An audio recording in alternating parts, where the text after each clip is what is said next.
เกียร์หน้าใหญ่เกียร์หลังไม่สิกรรมละ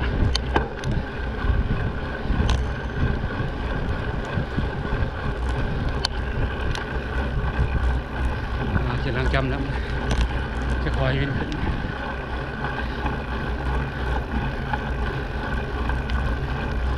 ว่าใส่เวลาจะนาทีตัวนี้หัวใจอยู่ที่159หอบขาอยู่ที่79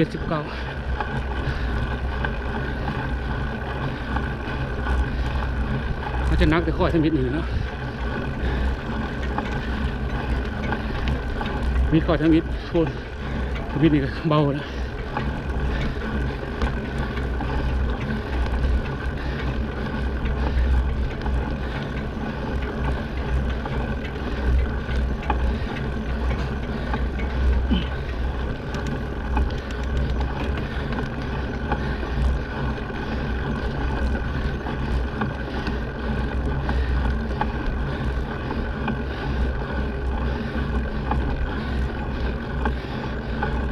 กลางภูแล้วหัวใจถือ614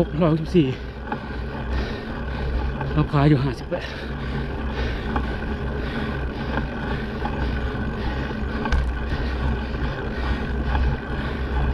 ขึ้นไปตามหัวขา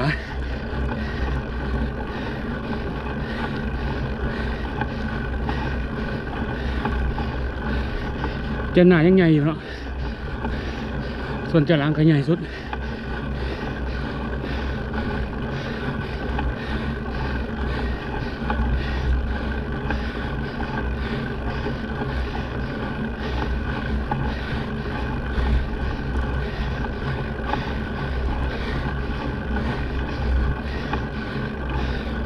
หัวใจ169ห้องขาห้องขา69ชีวิตแล้ว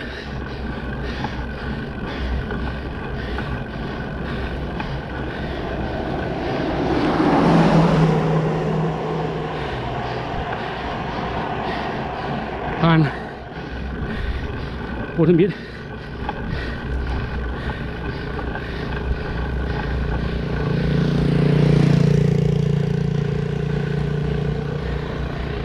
ไหนจะโดนหนุ่มนะ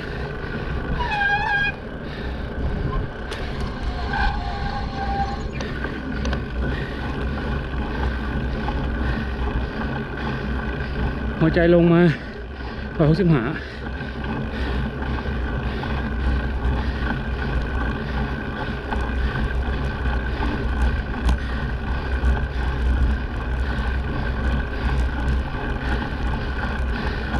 รอบขาขึ้น18 11แล้วส่วน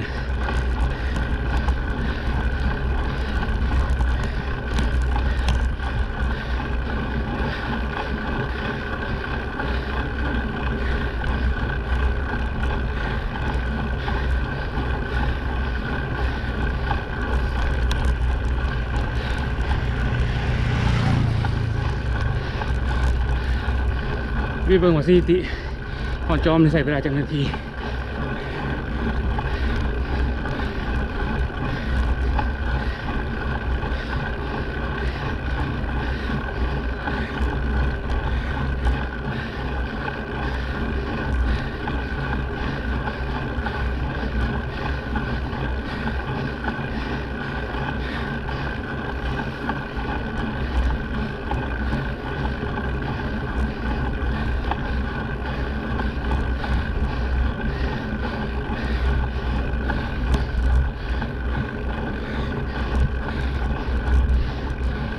ความสั้นตัวนี้อยู่40%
แล้วอีก2 โค้ง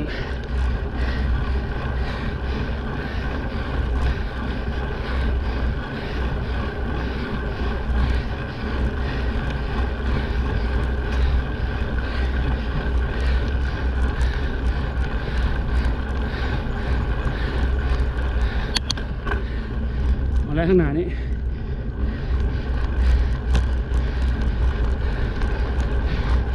หัวใจ617ความไว15รอบขา78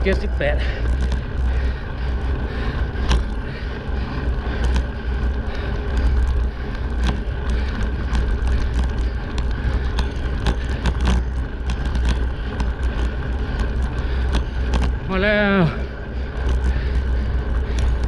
หยุดเวลาไว้เท่านี้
โอ้ไวกว่าเก่าไอ้วงนี่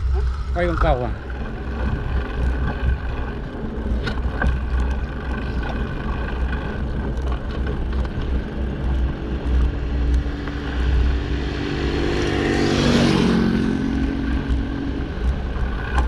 ลงเลยวะ